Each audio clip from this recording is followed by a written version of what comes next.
The last people I ever expected to see standing on my front porch were my husband and my best friend.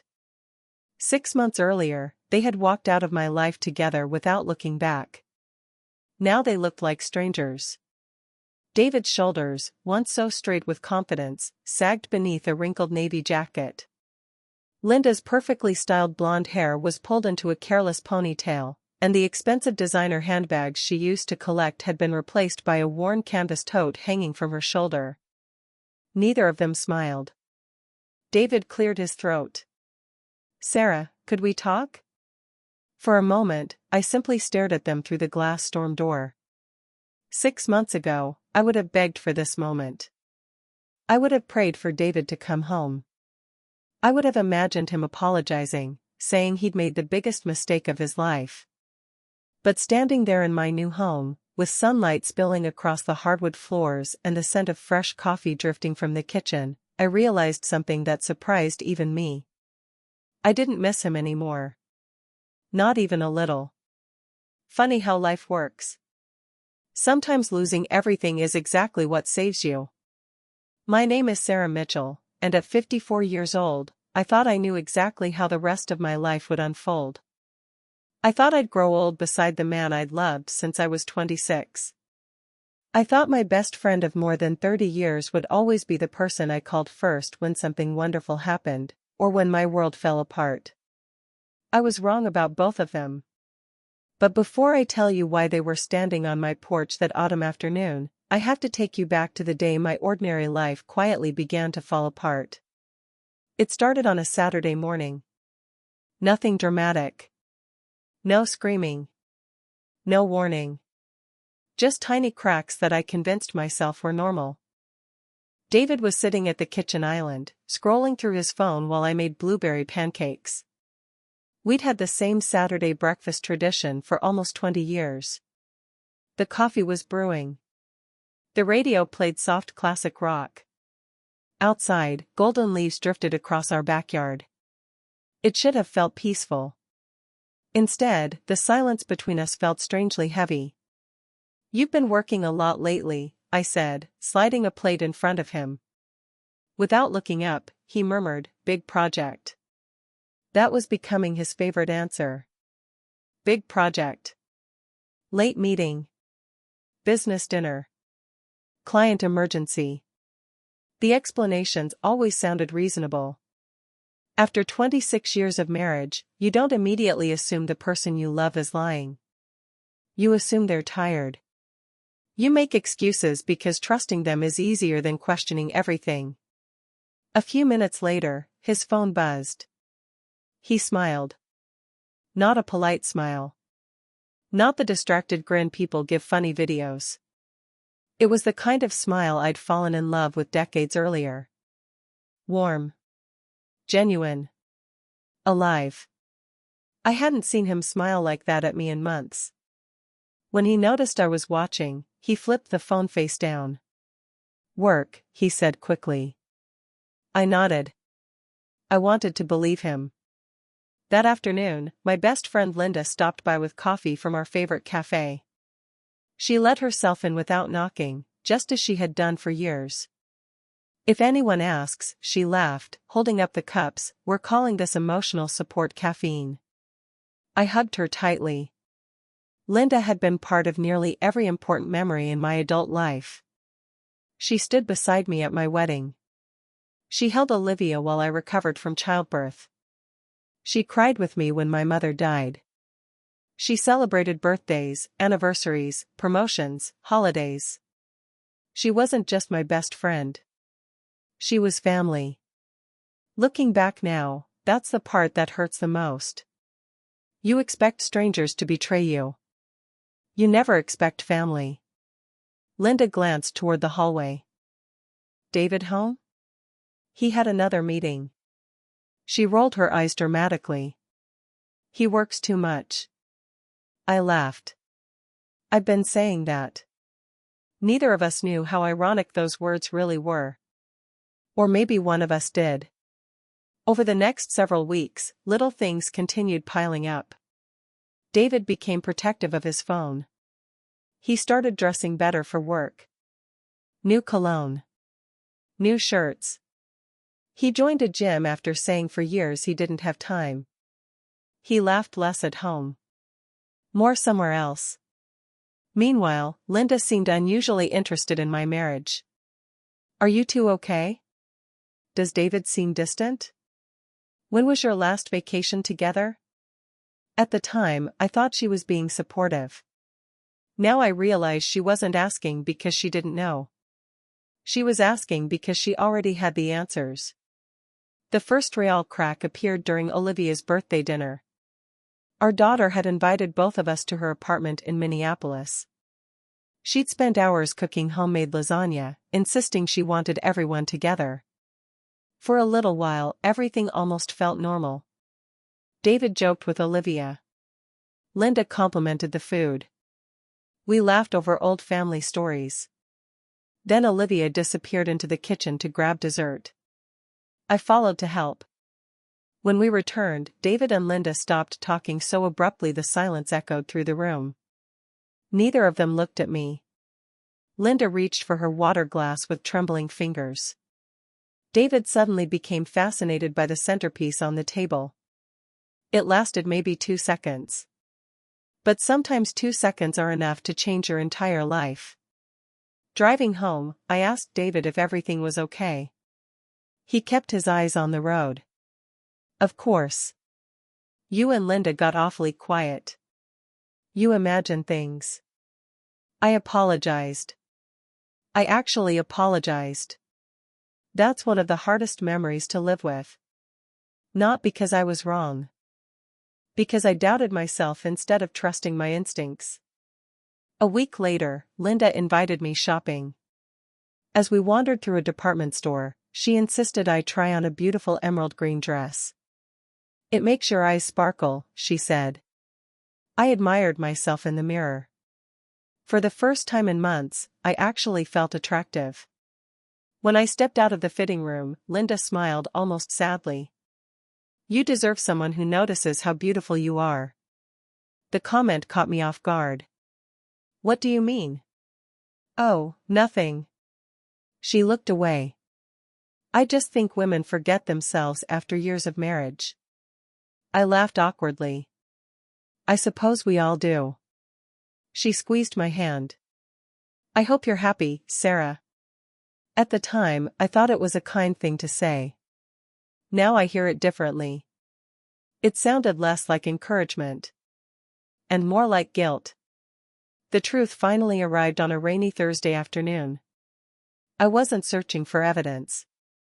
I wasn't trying to catch anyone. I was simply looking for our insurance information because Olivia needed a copy after a minor fender bender. David had asked me to use his laptop since the files were stored there. The computer was already open.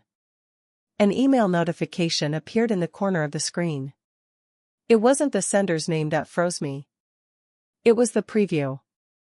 I miss waking up beside you already. My heart stopped. Not because I immediately understood. Because I didn't want to. I clicked before I could talk myself out of it. The sender was Linda. My best friend.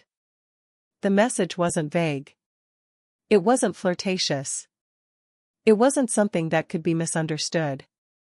It described weekends together. Secret hotel rooms.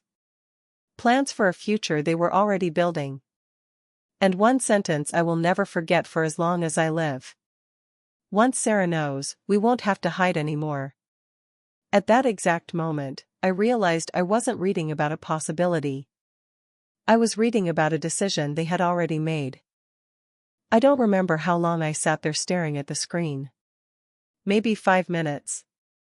Maybe an hour. Time has a strange way of disappearing when your entire world collapses. I kept waiting for my mind to come up with another explanation. A misunderstanding. A joke. A mistake. Anything. Instead, more emails arrived. Photos. Travel confirmations. Messages about apartments they had toured together. They weren't planning an affair anymore. They were planning a life. Without me. I quietly closed the laptop. I didn't throw it across the room. I didn't scream. I simply sat at the kitchen table where David and I had shared thousands of meals, staring at the family photos hanging on the wall. 26 years. Reduced to a handful of lies hidden behind passwords. That evening, David came home just after 7. He kissed my forehead like he always did. The gesture almost made me laugh. Not because it was funny. Because it had become nothing more than muscle memory. "Long day?" he asked as he loosened his tie. I looked directly into his eyes. "We need to talk." His face changed instantly. Not confusion. Recognition. He knew. He knew I knew. For several long seconds, neither of us spoke. Finally, he exhaled. "You found out?" It wasn't a question. I nodded. "I found the emails." He closed his eyes. "I'm sorry." Those 2 words should have meant something. Instead, they sounded rehearsed. As if he'd practiced saying them long before I ever discovered the truth. "How long?" I asked. He stared at the floor. "About 8 months." 8 months. 8 months of dinners. Anniversaries. Family holidays. Movie nights. Holding my hand. Looking me in the eyes. Telling me he loved me. All while building another relationship behind my back. My voice barely worked. "Why?" He rubbed both hands across his face. "I didn't plan this." No affair ever starts with a business plan, David. He didn't argue. Instead, he said something that hurt even more. "I haven't been happy for a long time." The words landed harder than any confession. Not because marriages never struggle. Because he'd never given us the chance to fix ours. "When were you planning to tell me?" He looked toward the window. "Soon." I almost smiled. "Soon?" "When your girlfriend and my best friend finished picking out furniture for your new apartment?" His shoulders slumped. "I deserve that." "No." I stood slowly. "You deserve much worse." He remained silent. That silence told me everything. There would be no fight for our marriage. No desperate promises. No counseling. No grand apology. He had already left emotionally. His body had simply taken longer to pack. Then I asked the question I feared most. "Does Linda love you?" He hesitated. That tiny pause answered me before he spoke. "I think she does." I nodded. "Then you should go." His eyes widened. "What?" "You've already chosen." I swallowed the lump in my throat. "I'm not going to beg someone to stay." For the first time that evening, he looked genuinely emotional. "I never wanted to hurt you." I laughed. A quiet, exhausted laugh. "And yet somehow you managed anyway." The next morning, David packed 2 suitcases. 26 years of marriage. Fit into the back seat of his SUV. He paused at the front door. "I hope someday you'll forgive me." I looked past him. "I hope someday I forgive myself for trusting both of you." Then he left. The house became unbearably quiet. Every room echoed. Every chair looked empty. Every habit reminded me someone was missing. The hardest part wasn't sleeping alone. It was waking up. For 26 years, my brain expected another heartbeat beside mine. Every morning, reality arrived all over again. Olivia drove over that weekend. The moment she saw my face, she burst into tears. "Oh, Mom." She wrapped her arms around me like she had when she was a little girl afraid of thunderstorms. "I should have noticed something." "No." I stroked her hair. "This isn't yours to carry." She pulled back, anger flashing across her face. I can't believe Dad. Neither could I. Not yet. What about Linda? She asked quietly. I looked toward the family portrait sitting on the fireplace. I don't have a best friend anymore. Olivia cut off contact with Linda immediately. She still spoke to her father occasionally, but their relationship had changed. Trust, once broken, never fits together exactly the same way. The divorce moved surprisingly fast. David didn't argue over the house. He said he wanted a clean start. At first, I thought he was being generous. Later, I learned the truth. Linda had convinced him they'd buy something newer together. Bigger. Closer to the city. A fresh beginning. Funny how people always think changing their address will change who they are. It never does. The paperwork was signed. The marriage officially ended. Friends took sides.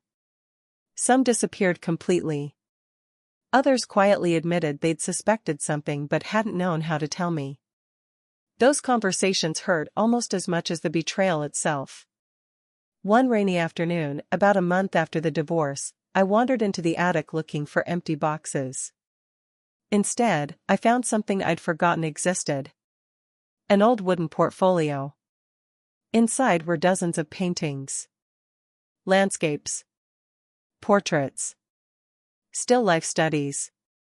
Pieces I'd created in my 20s before marriage, motherhood, mortgages, and responsibilities slowly pushed my dreams into storage.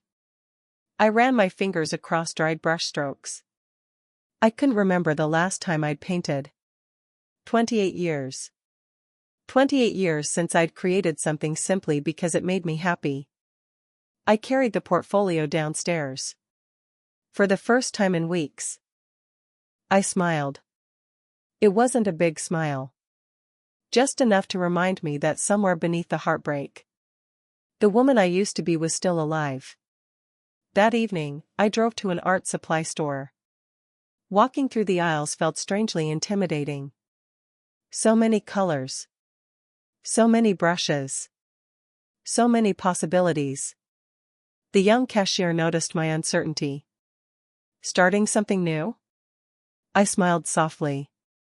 No. I looked down at the basket in my hands. I'm trying to remember something I forgot. She smiled without fully understanding. I hope you find it. As I walked back to my car with fresh canvases tucked under my arm, I realized something.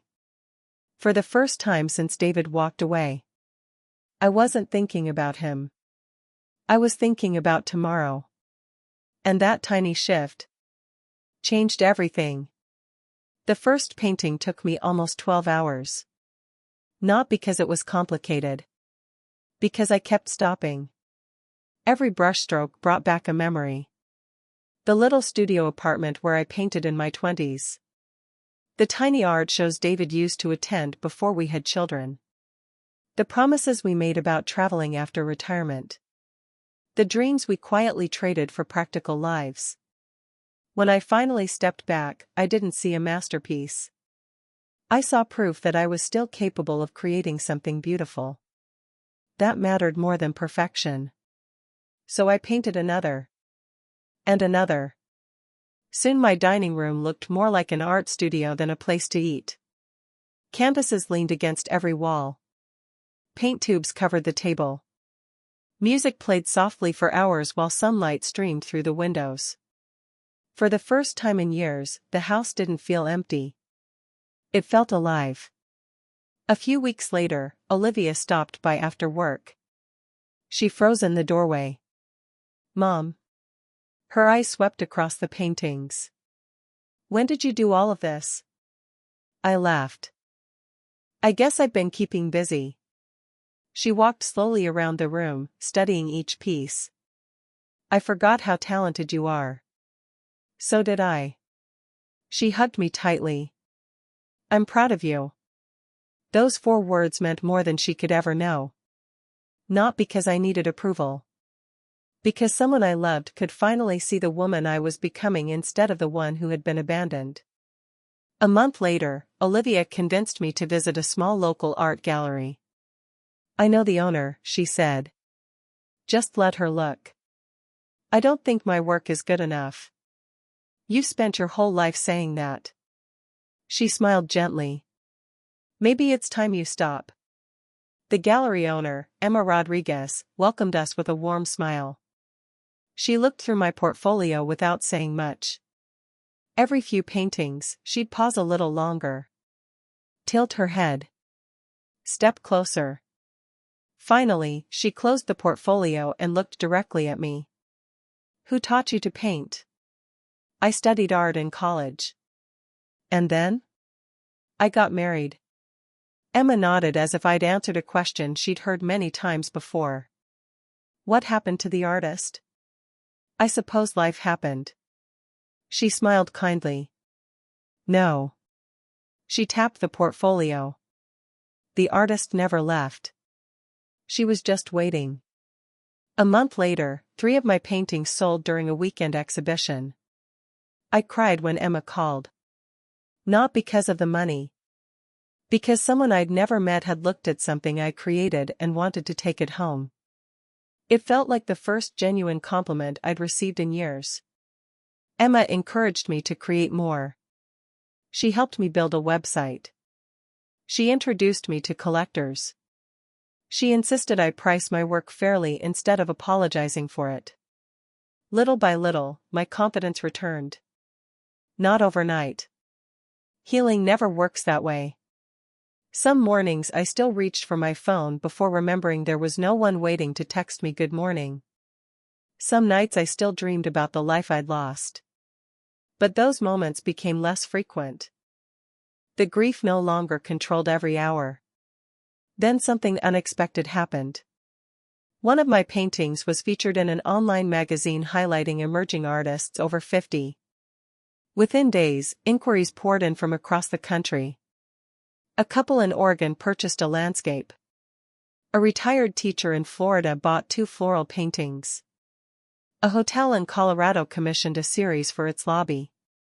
For the first time since my divorce, I wasn't worried about paying bills. I was planning a future. 6 months after David left, I sold the suburban house. Not because I needed to. Because I wanted a place that belonged entirely to me. I found a modest lakeside cottage about an hour north of Minneapolis. It wasn't huge. It didn't need to be. The back deck overlooked calm water. Wildflowers surrounded the property. 1 bedroom became my studio. Every morning, sunlight poured through the windows and landed directly on my easel. It felt like the house had been waiting for me all along. Around that same time, I started hearing small pieces of news about David and Linda. Not because I asked. Because small towns have a way of delivering stories whether you want them or not. Apparently, living together wasn't as romantic as sneaking around had been. David's company downsized, and he lost the management position he'd held for years. Linda's real estate business slowed dramatically when the housing market cooled. Money became tight. Arguments became frequent. Friends who had once admired their fresh start quietly drifted away. One afternoon, I ran into an old neighbor at the grocery store. She hesitated before speaking. "I hope you don't mind me saying this." I smiled politely. "What is it?" "I saw David last week." I waited. He looked different. I simply nodded. I almost didn't recognize him. Driving home, I realized something surprising. I felt no satisfaction. No victory. No joy in hearing that his life had become difficult. The anger I'd carried for months had quietly faded. Not because what he did was acceptable. Because I no longer wanted my happiness to depend on his misery. That realization felt like freedom. A few weeks later, Emma invited me to speak at a community art event. I almost declined. Public speaking had never been my strength. But she insisted. "You don't just sell paintings, Sarah. You sell hope." I laughed. That's a lot of pressure. She smiled. No. It's the truth. That evening, standing in front of a room filled with strangers, I shared my story. Not every painful detail. Just enough to explain why I started painting again. Afterward, an older woman approached me with tears in her eyes. My husband passed away 2 years ago. She squeezed my hand. I thought my life ended with his. She looked around the gallery. Tonight reminded me that maybe another chapter is still waiting. I hugged her. For the first time, I understood that healing isn't only about surviving your own pain. Sometimes it's about becoming proof that other people can survive theirs too. That night, I sat alone on the deck of my lakeside cottage, watching the sunset melt into the water. The air smelled of pine and fresh rain. The silence no longer felt lonely. It felt peaceful. I wrapped my hands around a warm mug of tea and smiled to myself. 6 months earlier, I thought losing my marriage meant losing my future. Now I realized something extraordinary. The future I'd imagined had ended. But the future I never imagined was even better. The next morning, just after 9 o'clock, the doorbell rang. I wasn't expecting anyone.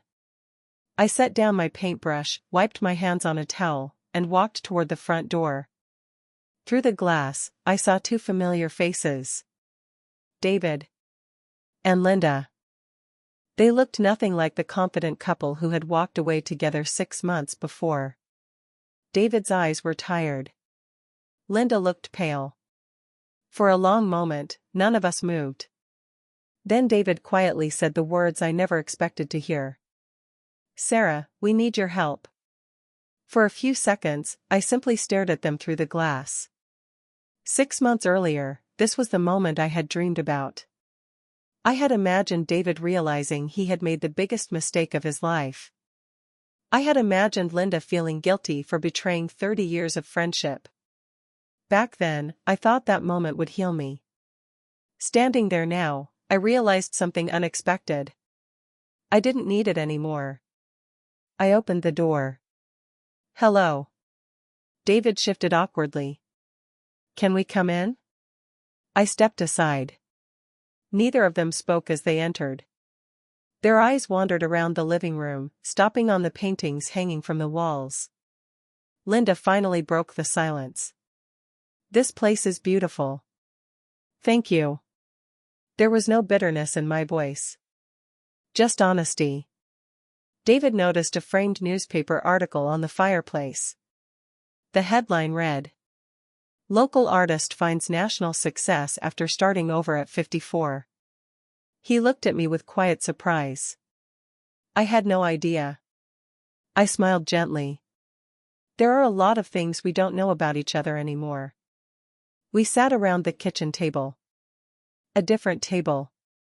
A different house. A different life. No one touched the coffee I offered. Finally, David took a deep breath. "I lost my job 3 months ago." I nodded but said nothing. The company restructured. My entire division was eliminated. He looked embarrassed. I thought I'd find something quickly. I didn't. Linda spoke next. "My real estate business collapsed. I haven't closed a sale in months." She twisted her wedding ring nervously. "We've sold almost everything." I listened quietly. Not because I enjoyed hearing it. Because interrupting wouldn't change anything. David looked down at his hands. "We're behind on the mortgage.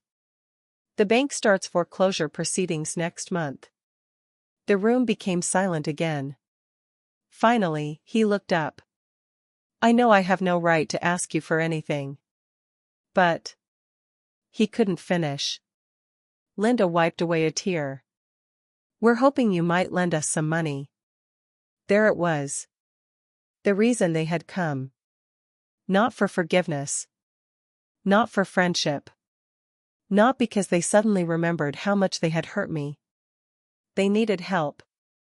Months earlier, that realization would have shattered me all over again. Now. It simply made me sad. I folded my hands together. How much? David hesitated. $50,000. The number hung in the air. He rushed to explain. We'd pay you back. As soon as I find another job. Linda nodded quickly. We're not asking for charity. I looked from one face to the other. Two people who had once seemed so confident. So certain. So convinced they were beginning a perfect new life. Now they looked frightened. Human. Broken. David swallowed hard.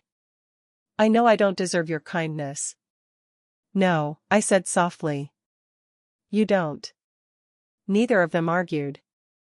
After a long silence, I stood and walked toward the large window overlooking the lake.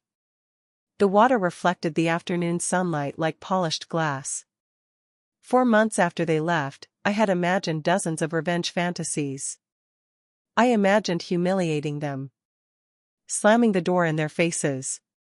Telling them they deserved every terrible thing that had happened. None of those words came. Because somewhere along the way, I had stopped carrying that version of myself. I turned back toward them. I want to tell you something. They both looked up. When David left, I thought my life was over. I cried every day. I questioned everything about myself. I wondered what I had done wrong. I smiled sadly. Eventually I realized the answer was nothing. The choices you made belonged to you. They were never a measure of my worth. Linda quietly covered her face. I'm so sorry. I know saying that changes nothing. No, I replied. It doesn't. David's eyes filled with tears. I've wanted to tell you that every day. I was selfish. I confused excitement with happiness. I threw away the best thing that ever happened to me. I believed him. Not because I wanted him back. Because regret has a way of sounding unmistakably real. He reached into his jacket pocket and placed a small velvet box on the table. Inside was my wedding ring. I should have returned this months ago. I couldn't bring myself to do it. I picked it up carefully. 26 years of memories rested in the palm of my hand. For a brief moment, I remembered the young couple who had stood in a tiny church believing love alone could overcome everything. I wasn't angry with that younger version of us. She had loved honestly. There is no shame in that. I closed the box. Then I slid it gently back across the table. You keep it. David looked confused. What? It's part of your story too. I don't need it to remember my past. And I certainly don't need it to build my future. He lowered his head. There were no more words. Only quiet understanding. After several moments, I spoke again. I've already decided what I'm going to do. Both of them looked up hopefully. I'm not lending you $50,000. Their expressions fell. But, I continued, I'm also not going to pretend I don't care whether you eat. I walked into my office and returned with a folder. Inside was the contact information for a nonprofit financial counseling organization, a local employment recruiter, and a housing assistance program. I volunteer with these organizations now. They help people get back on their feet. I placed the folder in front of David. They won't erase your mistakes. But they'll give you a chance to rebuild. Linda stared at the folder. You'd do that, after everything? I smiled gently. I'm helping because this is who I choose to be. Not because of who you were. Tears rolled down Linda's face. I don't deserve your forgiveness. I shook my head. Forgiveness isn't something you earn. It's something I gave myself. David slowly stood. I guess. He swallowed hard. I guess this is goodbye. I nodded. I think it is. He hesitated. Will you ever think of me again? I smiled honestly. Sometimes. When an old song comes on. When Olivia tells a funny story from her childhood. When I see autumn leaves. But those memories won't hurt anymore. They'll simply remind me that one chapter ended so another could begin. He nodded, unable to speak. Linda whispered one final apology before following him to the door. I watched as they walked down the path toward their aging car. Neither of them looked back. This time. Neither did I. I closed the door softly. Not with anger. Not with triumph. With peace. Later that evening, Olivia called. How are you? I smiled as I looked across the lake. I'm good. You know. I finally understand something. What's that? Sometimes people think the happiest ending is getting back what they lost. I watched the sun disappear behind the trees. But sometimes, the happiest ending is discovering you no longer want it. She laughed softly. I love you, Mom. I love you too. After we hung up, I carried my easel onto the deck. The sky glowed with shades of orange, pink, and deep blue. I dipped my brush into fresh paint. For years, I believed my greatest masterpiece would be the life I built with someone else. I was wrong. The greatest masterpiece I would ever create was the life I rebuilt on my own. And as the first stars appeared above the quiet lake, I realized that forgiveness hadn't set David free. It had set me free. It had set me free.